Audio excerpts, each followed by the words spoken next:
at development in the Caribbean, often we recognize the electoral power of the masses, general elections with political parties, that also familiar power game.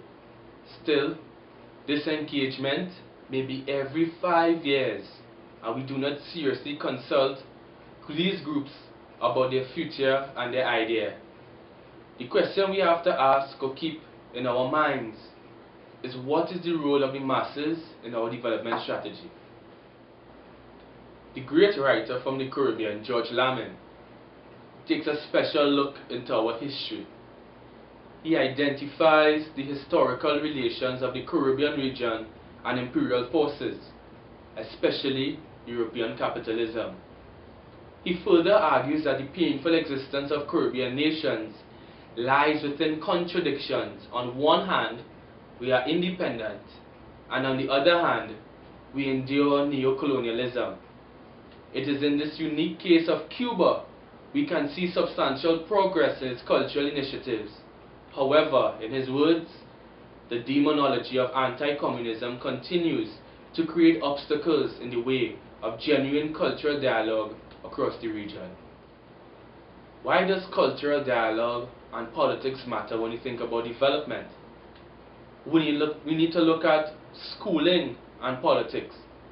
The schooling system should function to decolonize the mind and encourage students to struggle against all forms of human exploitation as part of their survival.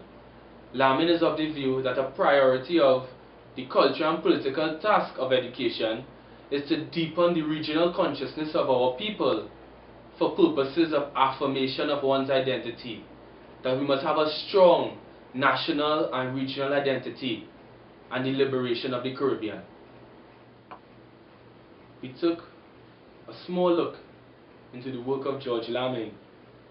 Now we're going to look at building a nation, shaping a society, from the Caribbean Read on Development, written in 1986 by Rex Nettleford. Knowledge about history, culture, and fundamental knowledge about matters are critical for human progress. We are required to understand our past when strategizing plans for the future. We're going to think about the creative imagination and what role does creativity play in our development. Nettleford highlights the significance of the artist in development or nation building. The artist as someone who dwells beneath the skin of the society and has a deep understanding of the economic, social, and political feelings. I open with one of his quotes. "We are so busy Westministering ourselves into becoming a clone of the Anglo-Saxon world and its American extension that we forget that we have a life and history of our own to be examined, dealt with, and used as a source of energy for development of this nation and the shaping of a civilized society." End quote. After having put Lamin and Nettleford at the front of development thinking, I thought that was a useful frame for us to understand Arthur Lewis and our economy. We need to look at Sir Arthur Lewis' dual economy model. Lewis puts forward the view that developing economies consist of two sectors primarily.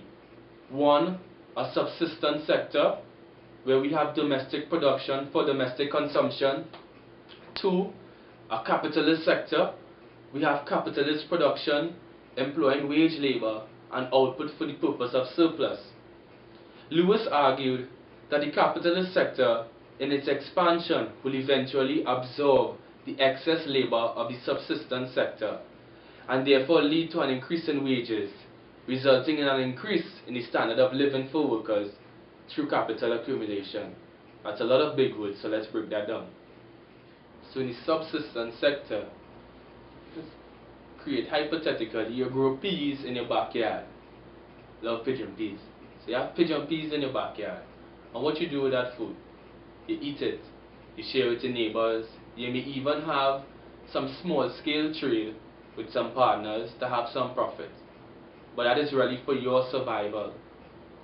But you could have the child of that peas laborer, somebody who worked on your farm, to say that No, we're going to use capital, we're going to introduce technology, we're going to employ workers, and we're going to have wage labor to now mechanize the process, to increase the level of production and efficiency. And that is what Lewis saw as the cure to some of the Caribbean problems. One, answering the problem of technology, but two, answering the skills deficit, which is the technical know-how of how to run our economy. So the dual economy model was a very prominent form of thinking in development studies, but also the leadership that Caribbean politicians took on in the process of nation building, 1950s to 1960s. First, we look at the Arthur Lewis dual economy model. Next, we're going to look at center-periphery models. Center-periphery models of development or underdevelopment in the world capitalist economy. This development model explores the interrelated nature of developed countries and underdeveloped countries in a global capitalist system. Multinational corporations, international finance, international trade organizations develop the framework for the hierarchy of power relations among nations. The unequal nature of relations between the underdeveloped and developed world may lead to lopsided economic relations, where growth may be possible as relates to commodity booms, but meaningful development does not occur. This is a result of unequal exchange, surplus drainage, and technological dependency. The third model we're going to look at is status development. Status development had its high time in the 1970s to the 1980s. The state, that is the government, and the instruments of government, is seen as the driver of the economy and the development strategy. These processes usually involve nationalization of key services of major utilities, such as telecommunications and water, the investment of public funds for economic stimulus by the government, and the selective participation of the state into the economy. In example, we have state boards, we have joint companies, etc. On the contrary, political patronage, high inefficiencies, corruption, electioneering, and changing of political parties in power, and a lack of dynamism and continuation of traditional economic structures rendered many of these projects of status development as failed. Now we're going to take some wisdom from the great Norman Girvan. Girvan points to the emerging debt dependency which characterized the courageous efforts of development that undermined national sovereignty and social security in expanding imperial institutions of international finance. In the Caribbean, we even suffered, in many cases, from structural adjustment programs which did not relate to the needs of Caribbean economies, when many touted as export-led growth. This model advocates for opening up of the domestic economy to foreign capital, goods and services, while enhancing the role of private capital or the private sector for the purpose of debt financing. Girvan raises the question on the implications of this strategy, especially for free trade zones on women. Further, he sees this strategy of development as promoting foreign interests rather than the development of Caribbean economies. And what you should make an effort to do is take a look at Stephanie Black's Life and Death. We have seen some of the failures of the development models as discussed earlier. We have also seen some of the main tenets of development models in the Caribbean. But we should also highlight the success of the Manley, Bishop and Williams administrations, for example, in their attempts to drive the economy while tackling significant socio-political issues of their time. Manley's progressive social policies for women and education, for example, the Status of Children Act. Bishop's restructuring of the economy and investment in agriculture in Grenada. And Eric Williams in Trinidad and Tobago, the nationalizing of major oil companies and utilities all occurred in a context of radicalizing politics, ethnic consciousness raising, and nationalist movements. Among the three examples identified, each country stated that employed this strategy reaped varying disadvantages and benefits, some benefits realized in the long term. This is seen in the case of import substitution industries in Trinidad and Tobago. This presentation is limited to examples of the English-speaking Caribbean.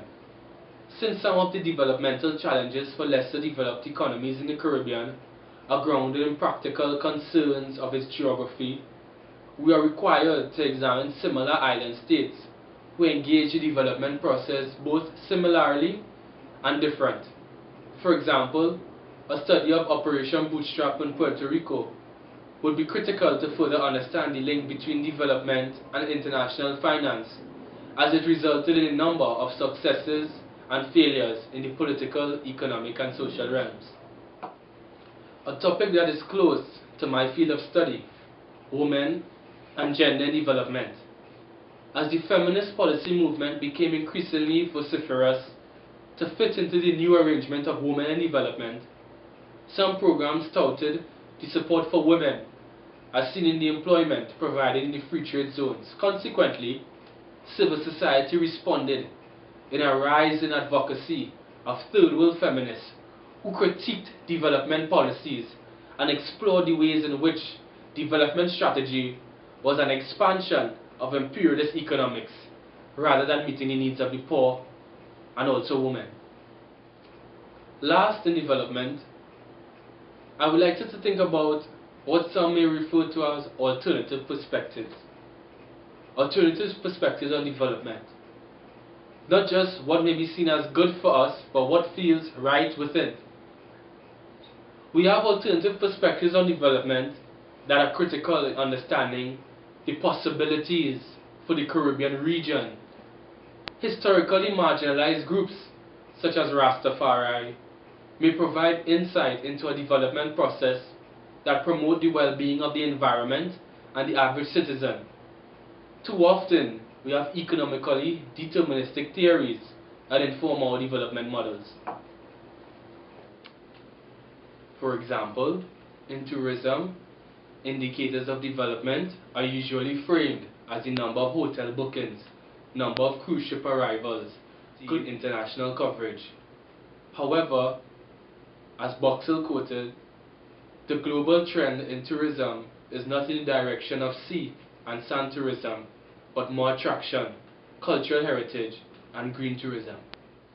Therefore, in the example of Jamaica, where the state largely markets a reggae aesthetic for the island's tourism, principles of Rastafari as it relates to the preservation of the environment, produce, and cuisine involving local foods, education as empowerment for the individual and so on, may provide a useful framework for indigenous development strategies that grows the domestic economy in an effort to attract foreign capital rather than the reverse, which is a feature of Caribbean development strategy. Now, we have discussed, in fact introduced you to some of the major models of Caribbean development, mainstream thinking, alternative views, but also the role of artists and creativity in development. I would like you to think about the following questions. What is the meaning of true development to you? Discuss this in the context of economic growth and the growth of social institutions. Second, what does sustainable development mean to you? And third, assess how has the method of gender mainstreaming worked, successes and shortcomings in the contemporary Caribbean development.